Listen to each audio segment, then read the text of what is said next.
We'll do it together. Oh, is it on? It's been on. Oh, hi. Oh, hey everybody. Hey, what's up? We are here in the studio. This is a very exciting podcast interview for the Zen Perry Project because we have all this stuff back here now. Ooh, look at that. We are calling this studio Bad Bishop Studio, and I have not announced that to anybody yet. So you're the first one here. And today on the show we have Lizzie Dark0, a musician that is incredible. Her music is really fucking fire, and I'm really excited to talk to you today. And I did the intro, and I'm so glad to be done with it. No, I'm so excited to be here. Thank you for asking me to be here. Of course. So awesome. You said you want to be a YouTube star at some point. Oh, yeah. And where are you from? This is like my dream now, because I'm living my YouTube life. I'm like living my, yeah. We are in YouTube right now. We're in YouTube world right now. Yeah. So this is the start of it. Yeah. So where are you from, and like? And why am I here? You know. So I'm from Long Island, and I grew up like in Nassau County, so like right on the corner of Queens, so I was very close to the city always. So I would like come in, it was like a rite of passage, basically, like when you're like 14, 15, like when your parents just let you take the train alone into the city. And I kind of like had like free reign. My mom trusted me really a lot, so maybe she shouldn't have, but I would go out in the city and like discover a bunch of things, and I like would go to concerts, and that was where I kind of found love for music and the city. Oh shit. Yeah. Okay, so you were just like on the train when you're 14. Like, yeah. Did your family like have a car going around here? Like, yeah, well, my mom did, but like we shared it. So she was like, you know, at work, so I would never really have like, you know, that much access to it. It was like very like spontaneous. What were the first shows you were like riding the train to? I remember like the first like real like concert. It was at I think it was like either I think it was Bowery Ballroom, and it was Young the Giant. Oh shit. And that was when I was like, wow, this is so cool. Like this is amazing. Like. And how old are you at the time?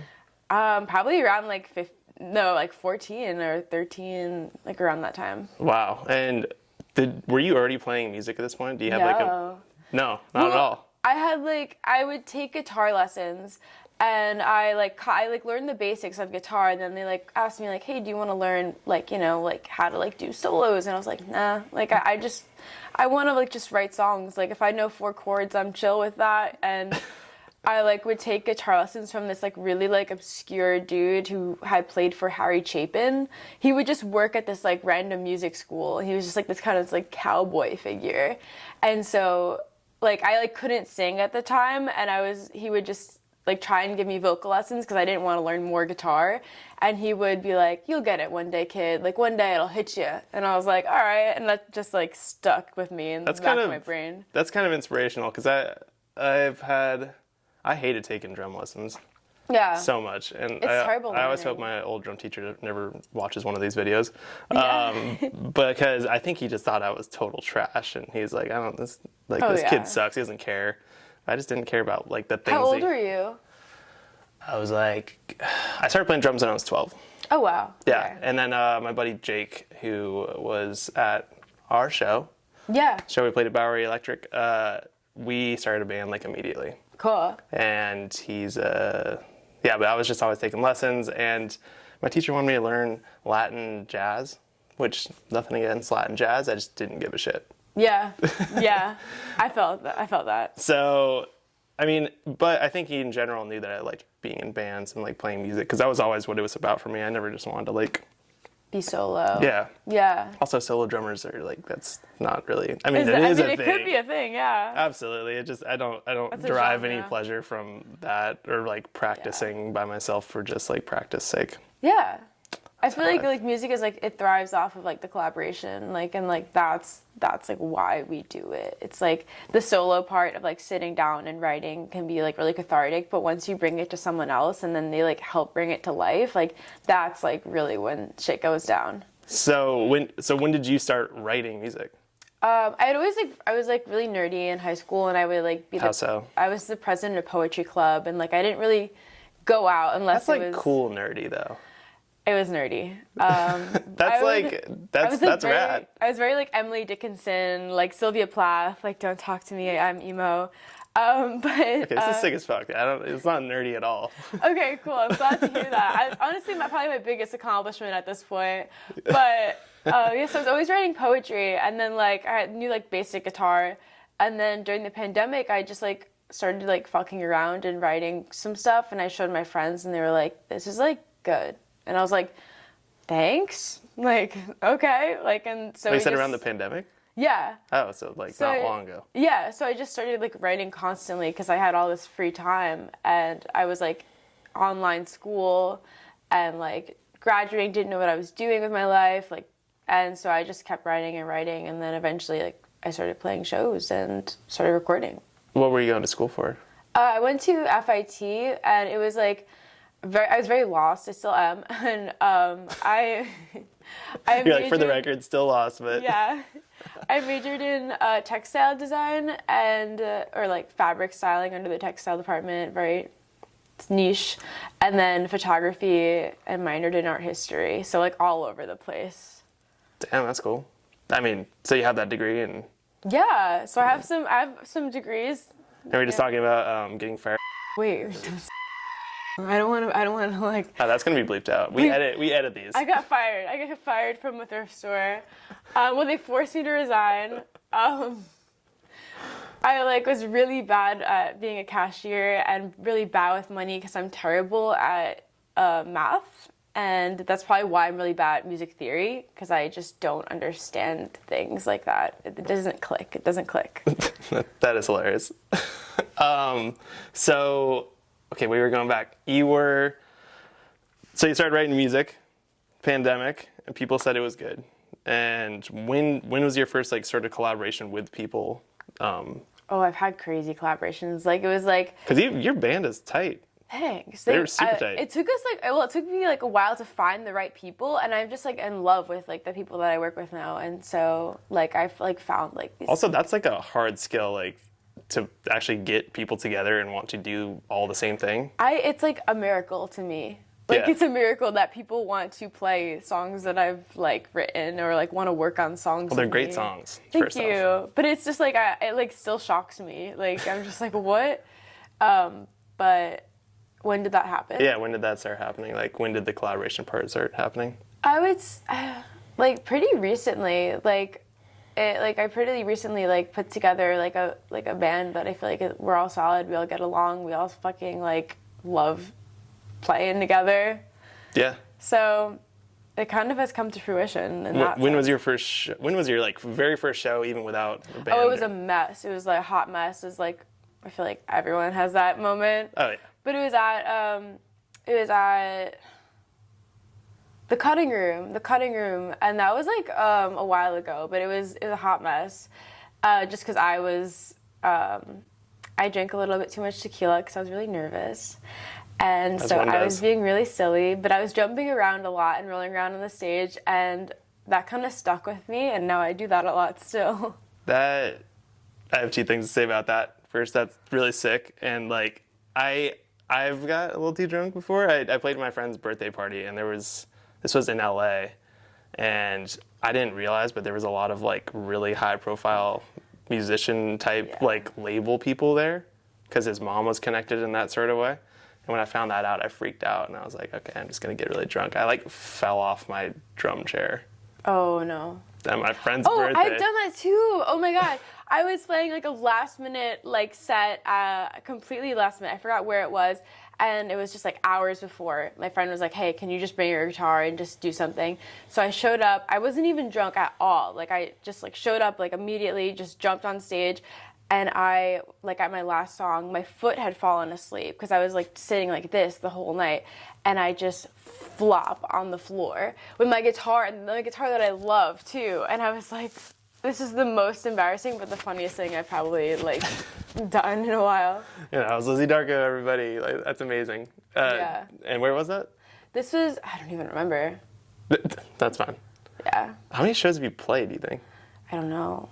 Yeah. I just did a lot of acoustic sets, really. Yeah. Like not many like full band. Yeah. Yeah, I'm still getting used to it. Like I still don't really feel like. I'm surprised that you just started like really playing with bands. Like that's you like your stage presence is like on point. Thanks. And I don't know who do you like derive sort of like inspiration from when you're like doing a live show, or like who are some of your favorites? Karen O.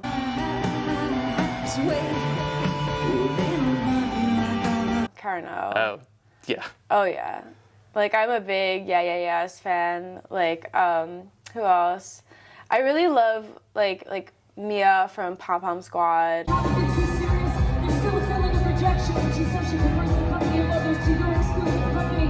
Like I love just like who else? Kathleen Hanna.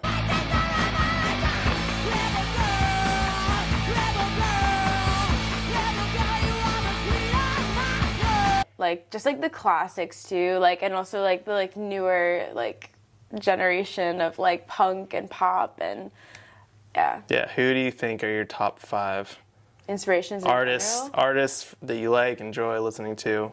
Oh wow. Like that you couldn't live without. I'm kind of obsessed. So I have like I really love Charlie Bliss. I think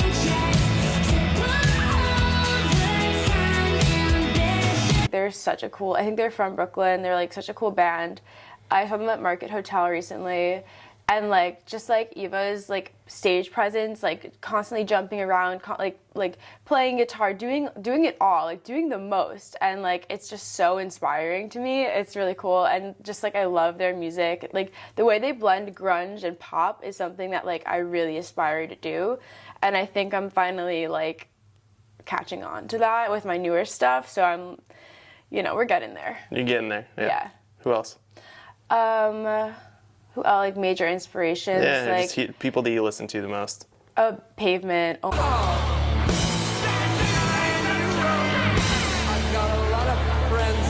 Oh my God, Oh, yeah. Stephen Malkmus. You just did a little cover, right? Yeah, that was sick. I like to do little like covers of like Pavement every now and then. just to try it out. Yeah, he has so many words that make no sense, and I love songs that like make no sense at all. Like what are your favorite lyrics from like that make no sense? Like example.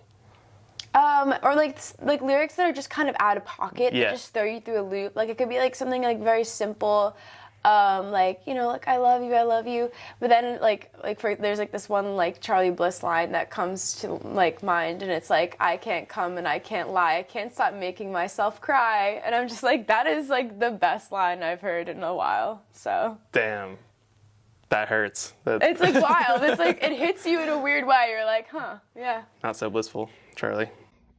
I had to cut the video right there because the AC turned on, and we kind of just picked up on a whole different part of the conversation, and I thought this was kind of cool, so it's not going to make a ton of sense, but yeah, just a little reminder that you can support us on Patreon. You can click on any of the links that you see below in the show notes if you feel like doing that. All right, back to, the episode.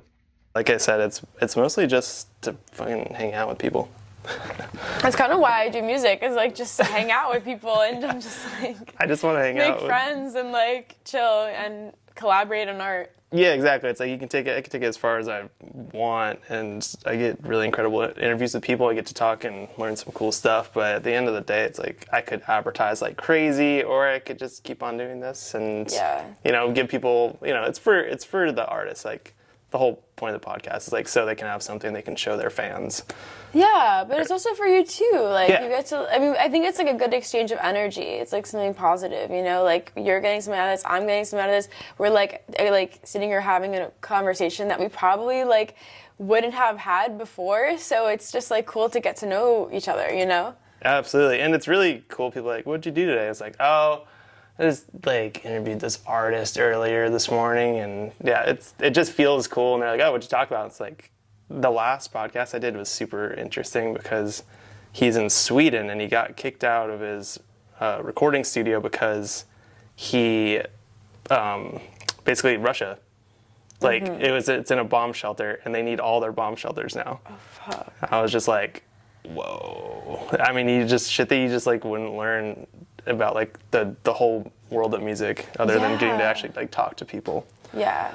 I think you're talking like Russian music with Annabelle, right? Like Yeah. how that's like a scene that's coming out now. And I think that's interesting because I think like in like tumultuous times, like the best art is created.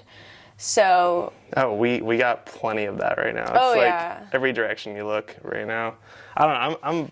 I'm very much a pessimist when it comes to just like what things are going to happen in the world. But I did have a thought recently that has made me feel better, and maybe it might make somebody else feel better. Is like everybody at some point is going to be close to their death, right? And if like the world in general is not looking very like happy right now, like if I'm about to die, I don't want to dwell on all the bad things, yeah. right? You just kind of want to like enjoy what you got, like the friends around you and stuff like that. Like you kind of want to go out gracefully. Yeah. So I'm like, if Yeah. if we're at the end, let's enjoy it, you know? Oh yeah. I have a lot of songs about the end of the world. Yeah. Yeah. So Yeah, it's a lot of my songs are about like mental health or like concerning lyrics and like, so I feel you on that. Like I don't know if I'm a pessimist, but I'm definitely a little bit there when it comes to. I don't want to be. When people are just like overly, oh man, definitely I might edit this jaded. part out, but and this is just a personal opinion and all that stuff, but like people still like wanting to have kids and stuff like that. Oh yeah. That's- I don't know what I want. Exactly, and like I think I'd make an awesome like dad or whatever, but it's just like I'm like, ugh. I think a lot of people are feeling that. Yeah, you're not alone. You're not alone. Yeah. I talk about this with my friends, because it's like, I sometimes see people from my high school like settling down right now, and I'm just like, wow, I'm living a very different lifestyle than that, and Yeah. it makes you question your reality too. You're like, is this like my path? Like, what should I be doing? But at the end of the day, like you said, it's like you want to be able to look back and say, like, I did what I wanted to do and what I had to do for my own mental sake. Yeah, it's imperative, but I can't imagine doing anything else. Like, how old are you? 25. 25. Yeah. I did not think you were 25. I feel old. You feel old? Yeah. Well, I'm 29. Okay. Yeah, no, Yeah. You're not old at all. I feel it. I don't know. Once you get 25, shit changes, I guess. I thought you were 22, so. Oh my god, wow. Thank you, I guess. Take that however you want to take that. But I mean, because Kate is 23, and in a lot of ways, I feel like she's like way more mature than I am. Yeah, she's a very wise soul. She's like very on her shit, and like, I was like I had like a rough thing happen one day, and she just like texted me some really nice stuff, and I was like, damn, you're like, haven't known you that long, and like, I needed to hear that, Yeah. She's Definitely a good force. She and, is. and an amazing talent. Like, incredible. That show is so fun. That was the first time I saw Kate. I don't know if this is the first time that Kate played like with a full band. I think it was.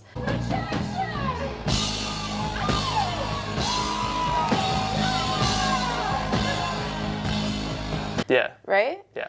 I had And- never played with her. She'd never had a drummer before. Yeah, because I'd seen Kate at, I think, Heart Bar. And it was like all electronic, like all like to a track. Obviously amazing, but like with a full band, it just elevates it. It's incredible. Yeah. It's so cool. I agree. I think It's she's unlike good. any other genre I've heard, that's like the goal, I feel like, for a lot of musicians. Actually, so you have described yourself, or at least your bio, I said grunge, hyperpop. Is that right? What else? What other sort of genres do you think you are?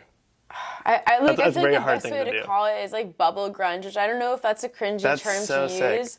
But like someone called it that once, and I like have just run with it because it's like a little sweet, it's a little bit angsty, and then there's like a few songs that are a little bit like more on the hyper pop side, and Yeah. now I'm leaning more into the pop like side of things with the newer stuff I'm recording.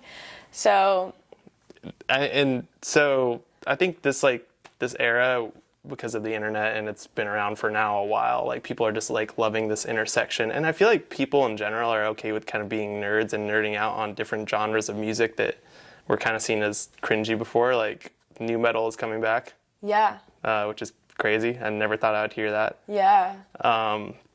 And then grunge and all that stuff. I mean, I learned to play drums with grunge. That's like I love hitting hard. I love you know, Yeah. Dave Grohl and all that, Nirvana. Oh yeah. Oh yeah, Nirvana, like biggest inspiration. Yeah. It's crazy because it's just like Nirvana is like the Beatles. It's like just like you can just strip back a Nirvana song and it's a Beatles song. Like, and I almost feel like you could do that with the Beatles as well.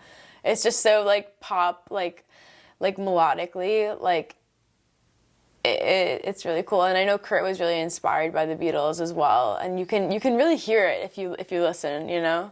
Yeah, I think in general, I mean, he was all about the vocal layering, or I guess he didn't want to at first, but whatever. He was like super against that. He like didn't want to like double vocals, and I don't remember where I read that, but yeah. What's your favorite Nirvana album out of like your basics? Like, oh man, I think In Utero. Yeah, me too. And everyone's so like, never trippy. mind, but like yeah, In Utero I feel like is like their best work.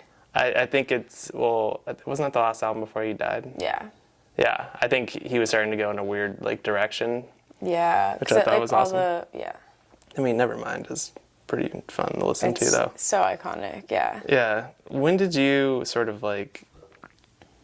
how was singing live, and when did you start recording yourself or being in studios? Like, what was that jump for you from singing in pandemic to singing for people, bigger version? It was terrifying, like, when I first heard my voice on a recording. Like, an iPhone recording is also scary. But, like, when you hear yourself, with a mic and, you just, you're in this controlled environment and you're, recording into Logic or whatever, DAW you use, it is terrifying. And then you hear yourself back and you're like, do I really sound like that? Like, it's really scary. And then you hear yourself back live, and it's also a different experience because you sound so different live than you do in the recording, or at least for me. And I just have these identity crises, so I try not to focus too much on that.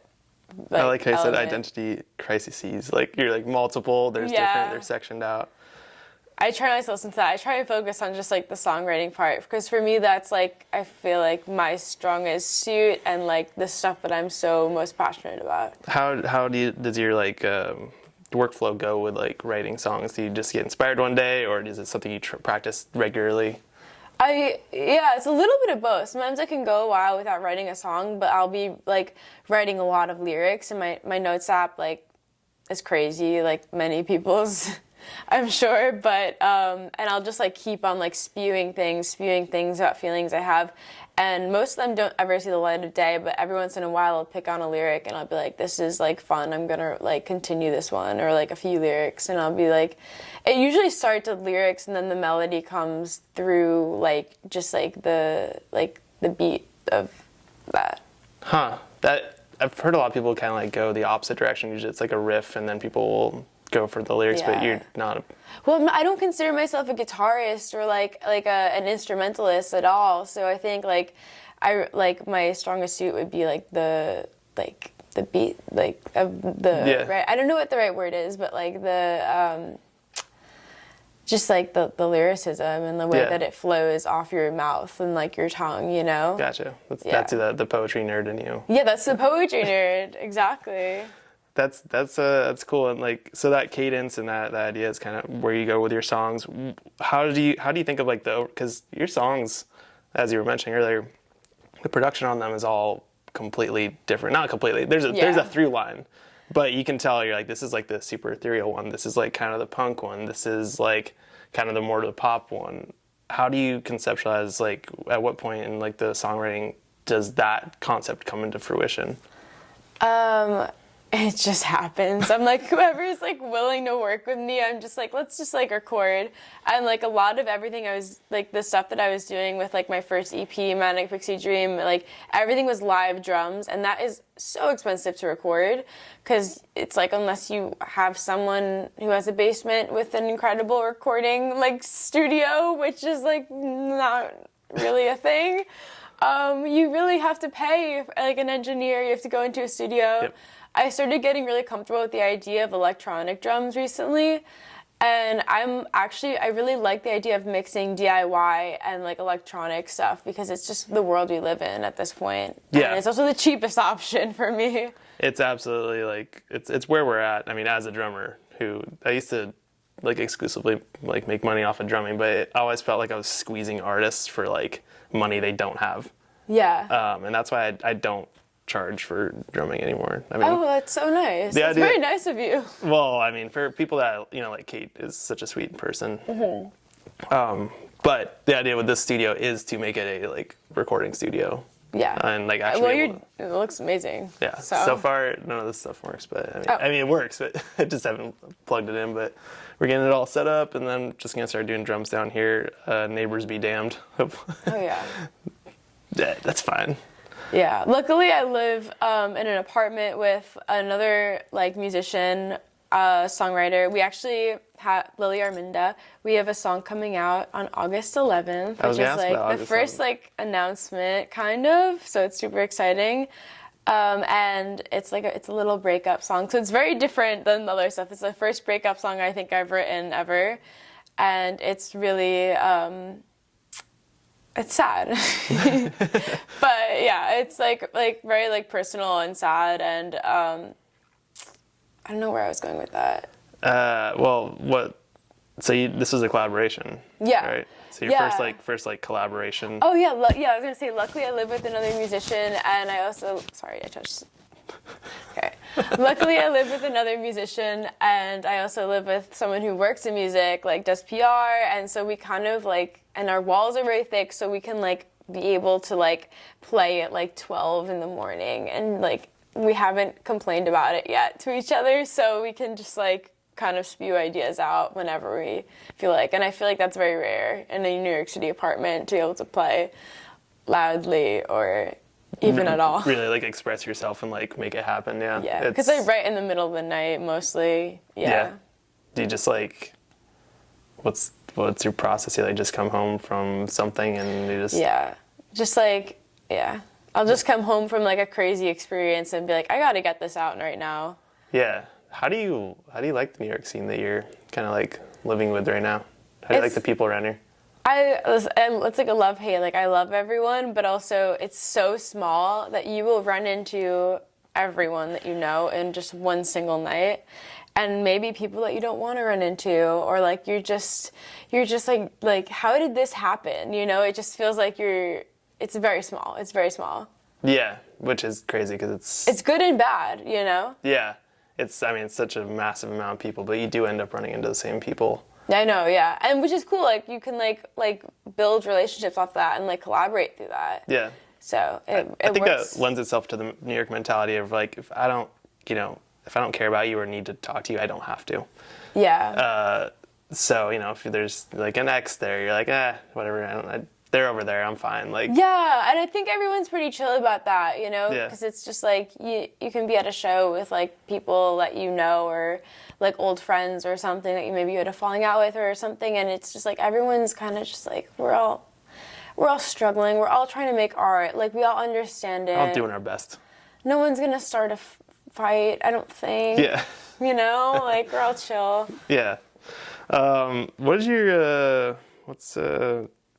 what do people like from your hometown and all that stuff think about you playing music and all that? I don't know. Family, anything? Oh, it's funny, I'll send them like a track, and it'll be like me like doing really dangerous things, or like you know, like I don't care if I die right now, ha ha ha, like it'll be like a really pop song or something, and they'll be like, oh, I love this, it's so catchy, and then I'll send it to my friends and they're like, are you okay?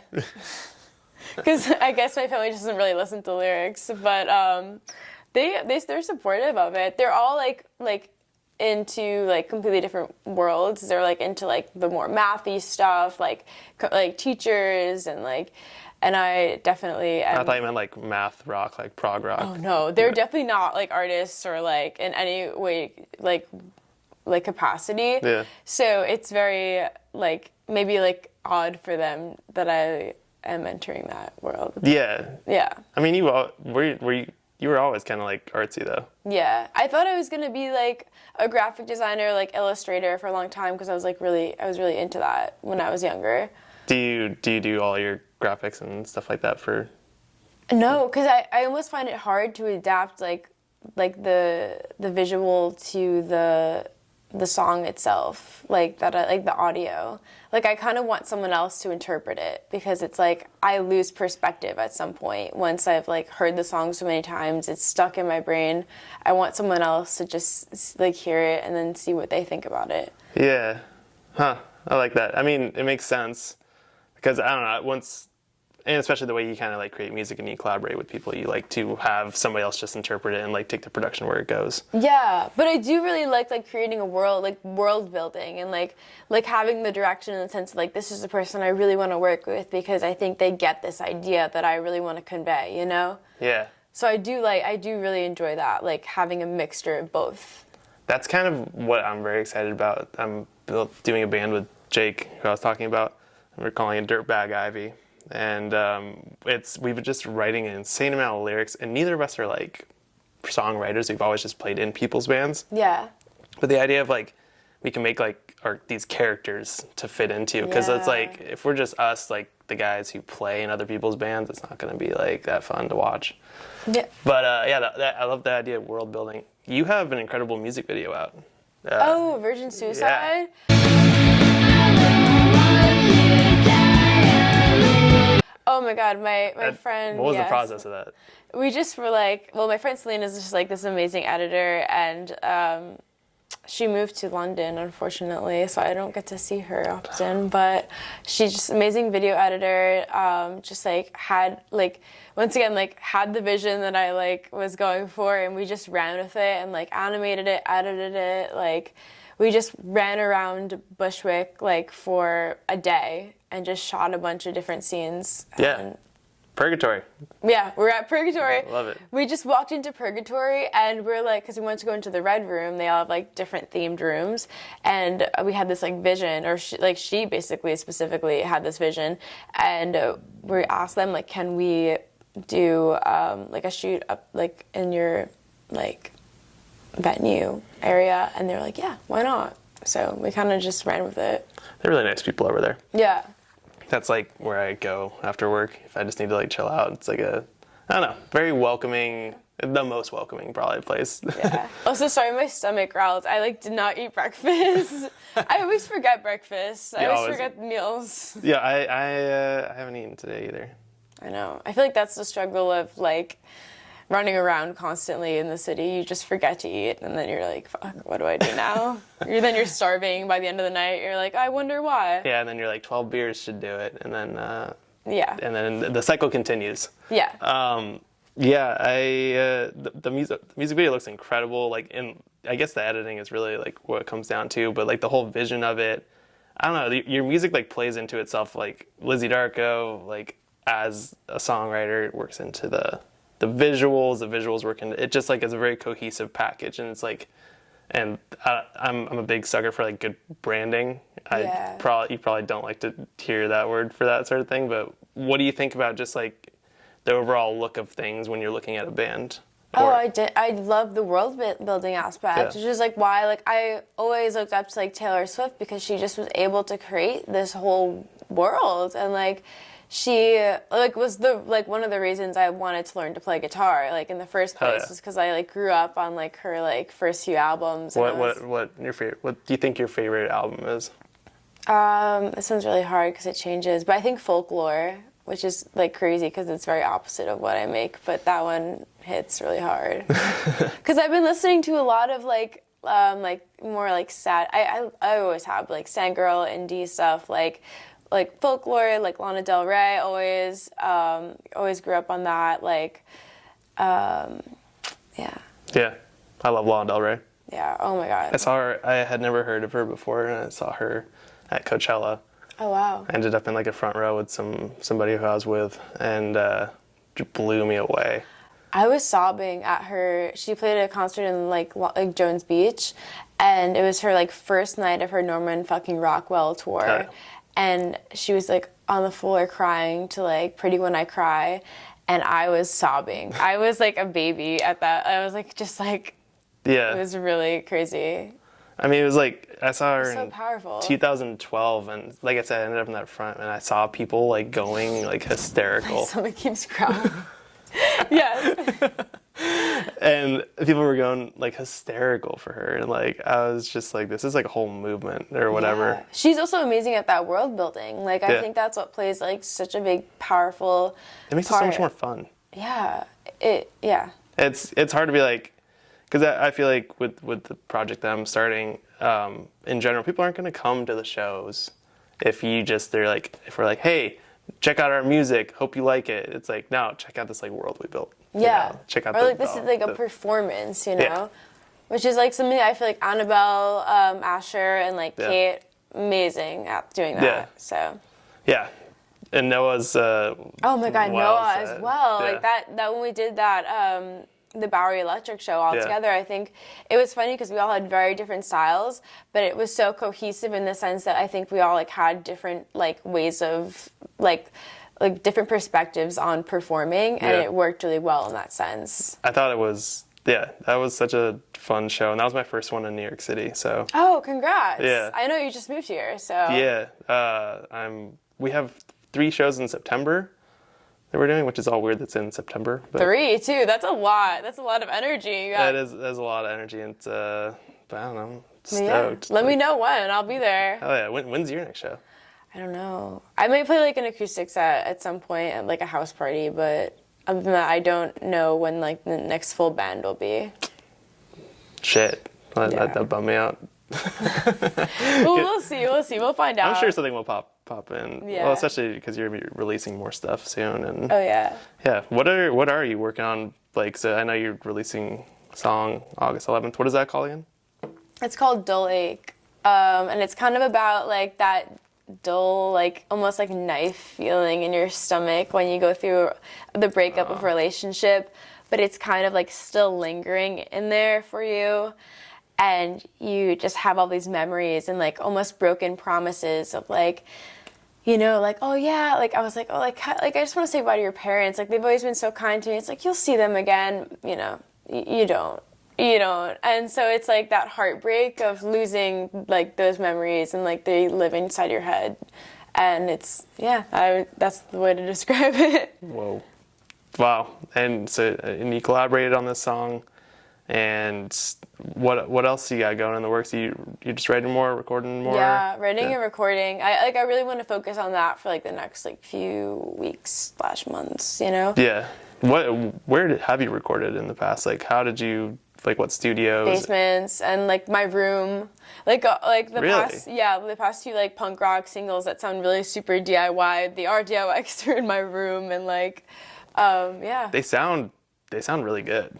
Yeah. That was in your room, like. Not everything, but like a lot of it. Yeah, a lot of it was, just like vocally and like guitar was like all just run through like computer amps and stuff, and I like ran my vocals through an amp, but it was really fun to do that. Wow. Now where'd you like learn to record? You just kind of did it? Yeah, throughout the pandemic, I kind of just like was just constantly asking like questions. Like I think so. People are so much more literate on recording themselves than they ever have been in history, and it makes sense. But I'm just like shocked at how many people are like, "Oh yeah, I made this thing sound great." I'm like, "Damn, dude, that's like studio quality." Like I've paid good money to have something sound that good, and you did that in your room, and you just like off of YouTube learned stuff. Yeah, basically. What sort of programs do you use? Like Ableton, Logic? Logic. It's weird because I worked in like Adobe Creative Cloud for a while, like throughout college. So to me, it's like I'm able to like transfer that knowledge. It's almost like a very similar like setup. Yeah. So I'm able to like sort of transfer that knowledge over to Logic a little bit. So it's kind of how I've gotten there. Yeah. I wouldn't call myself like an aficionado in any sense about Logic, but no. I know the basics, so that's all you need. Yeah, that is all you need. I mean, Logic it's pretty basic. Like, I don't know. It's hard to mess it up. It's like GarageBand. Yeah. Yeah. I love GarageBand. I hope some of my favorite artists, like Sonia Espiritu, she we met through SoundCloud. I met like most of my favorite like artists like in this scene. I mean, she lives in like California, and so she has like I like actually DM'd her through SoundCloud, and I was like, this song is amazing. She's like, I made it in GarageBand, and I'm like, I would have never guessed. Like, it sounds really cool. Yeah. How do you, that social media aspect of like meeting somebody through SoundCloud, like that's, that's something I just struggle with. I guess that's how I find artists in general. It's for like the podcast, but how long have you been on SoundCloud, or just like talking to people, the social media aspect of it? Pandemic, like a lot of times I just post like voice recordings of songs. Really? Yeah, if you want to dig deep into the lore, I'm sure there's some terrible ones out there. I should probably check them out, but it's almost endearing that like I look back and I'm like, wow, I think I've grown since then. So it's a good way to catalog your growth. You should just put that EP out of just find like 5 of your favorite like voice memos. I would love that. Yeah. And just like throw some beats on them or whatever. Yeah. It'd be very weird. I don't think I've ever seen anybody do that. Probably for a reason, but. Yeah. I feel like artists are very picky, you know? Yeah. Do you consider yourself a perfectionist? No, not at all. Like if it sounds good, it sounds good, you know? Yeah. It doesn't have to be perfect. It's just like, as long as the vibes are there, I don't know. Yeah. What about just like in general with your life? Are you like a super clean person? You like? No, I'm so chaotic. Yeah. I'm so chaotic. Like my brain is all over the place. My room is all over the place. You strike me as like you have that like both sides, but I guess, just first meeting. So. Yeah. Someone said to me, they're like, it seems like you have your life together. And I'm like, in no way do I have my life together, but nor do I want to. I feel like I like not knowing what's going to happen next. Yeah. Yeah. What do you, if you had to guess, what do you think is going to happen next? Couldn't tell you.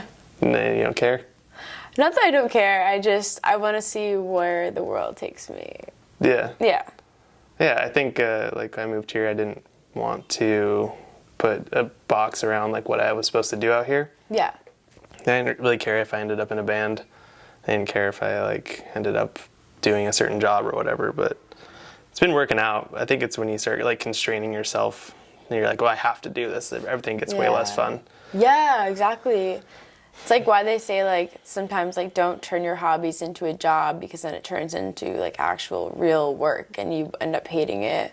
Yeah. So yeah, you gotta find that fine balance between professionalism and work, and also that like maintaining that like childish like behavior towards when you first discovered this thing and that excitement.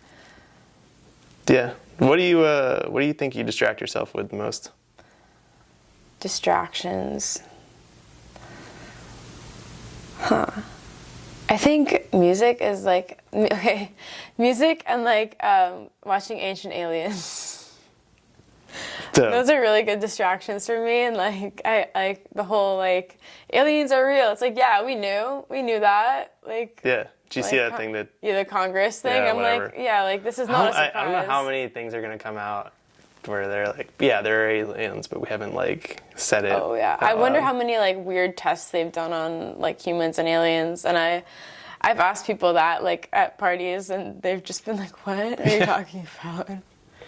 Yeah, I want to be tested on by an alien. That sounds pretty fun. Oh yeah, I'm sure some crazy shit has gone down, and I don't even know if I want to know. No. What would you do if you saw an alien? Oh, I'm pretty sure I've met a few aliens. Okay. There are some otherworldly people out there. Yeah. Yeah. So you just... Do you believe in lizard people? Ooh, that's a good question. I don't know enough about them. What's your favorite cryptid? What's a cryptid again? It's like Bigfoot or like Slender Man, like that like genre. Oh man. There was a Boo, it's me again. Just a reminder, you should go to the Instagram, follow us, Zen Perry Project, subscribe on YouTube, do all the fun things, support the artist. Lizzie Dark0 is amazing. Do all you can to just get out there, see some shows, buy people's merch. Art's like the cool thing that we get to all connect over. So that's what this whole show's about. Hope you're enjoying it. Right back to it now on a completely different part because the camera had to be restarted. And now we're talking about New Orleans, I think. We're not talking about cryptids. Anyway, here's the show. So New Orleans is like my favorite town. I love that going is like there. my like I want to move there, but it's gonna be underwater. But so is New York. Like everywhere is gonna be underwater. I couldn't move there just purely. It's just too much fun. Like It's so fun. It's I so would cool. just die. Like there's like so. What do you do besides like drink and just like enjoy I it? want to open up like a bookstore coffee shop there, and That'd be just, sick. Yeah, like that was like a dream of mine for a while. I'm going in December. Very excited for my Nice. buddy's birthday. That'll be beautiful. Yeah, I've never gone for like Mardi Gras or anything like that. It's like it's such a crazy place. That was crazy, Mardi Gras. I remember I went there because I had You a went few for Mardi friends. Gras? Yeah, I had a Oh, few shit. friends at Tulane, so I went there to visit, and then I just remember like at some point getting really lost in the parade and just like eating a corn dog, like sitting down on the sidewalk, and I was like, huh, this is interesting. This is an interesting place to be. Like just watching everyone walk by eating this corn dog. Yeah, no, it's the people watching is insane there. It's I could talk about it forever. But did you ever see American Horror Story, the Coven? Oh season yeah, with that's Stevie probably Nicks? shaped me in a lot of ways. Yeah. So that crazy house exists. And Oh yeah, like yeah, and the- they shot a lot of it on Tulane's campus. Yeah. Yeah, so where there was like all those torturings and all that stuff, which is that's super fucked up.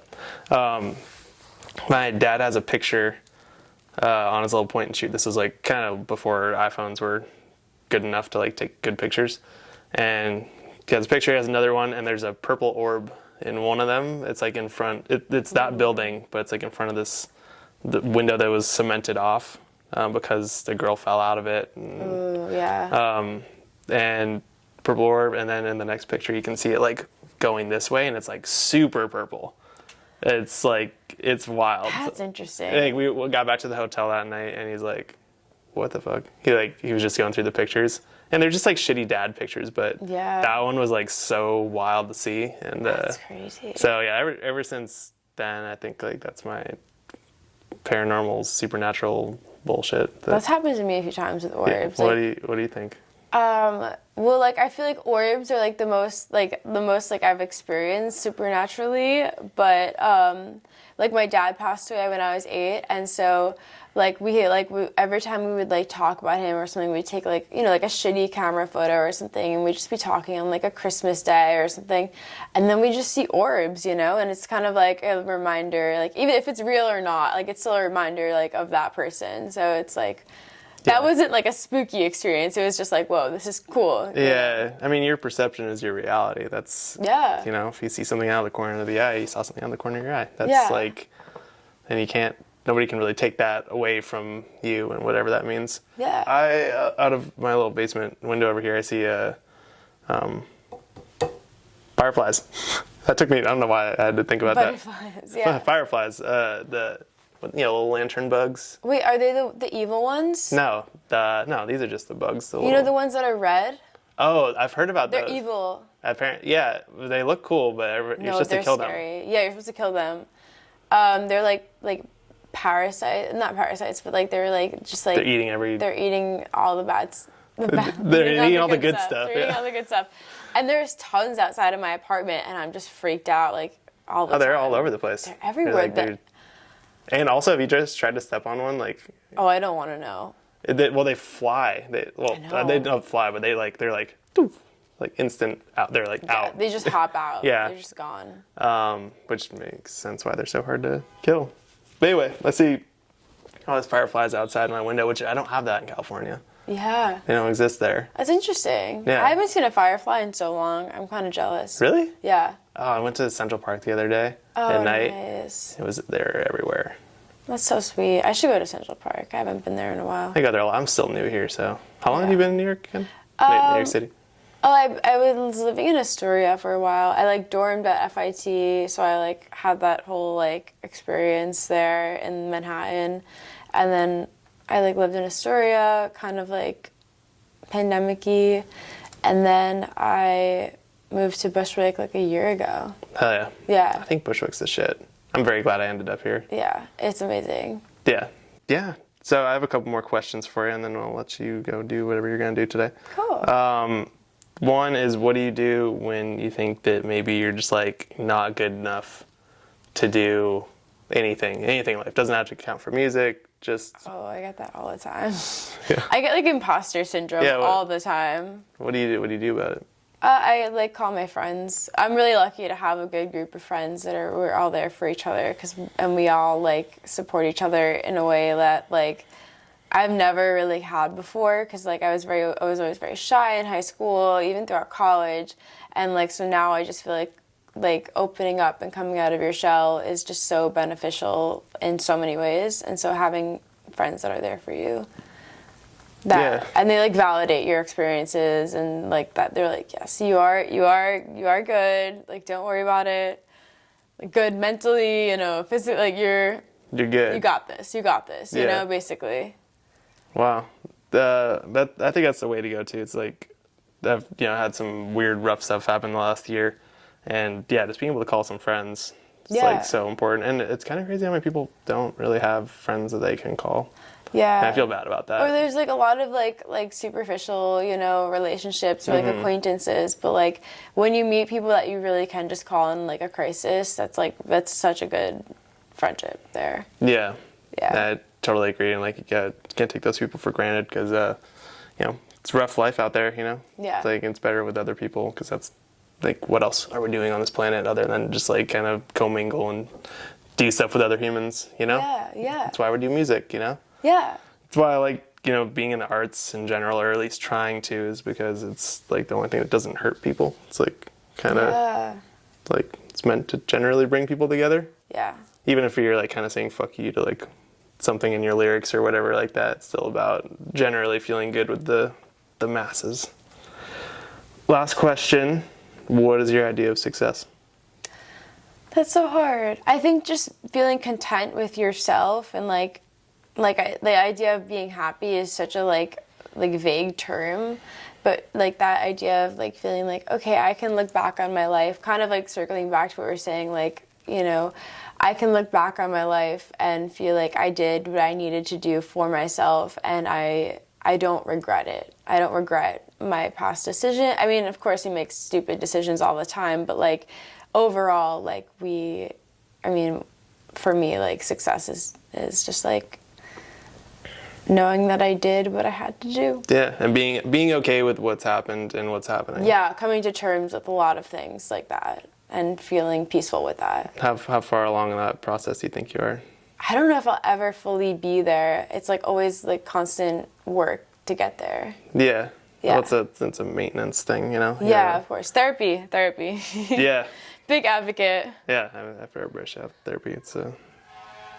Life's hard, you know? Yeah. It ain't getting easier. I feel like I'm like, for the ratio of like how many therapists are there in the world, it's like I feel like there's just not enough. Not enough. Or good therapists too. It's really hard to find a good one. Because I feel like people are trying to grab that cash bag maybe with like BetterHelp or whatever, you know? I know. BetterHelp I feel like might be a scam. I don't know. Maybe that's my controversial opinion on this podcast. Yeah.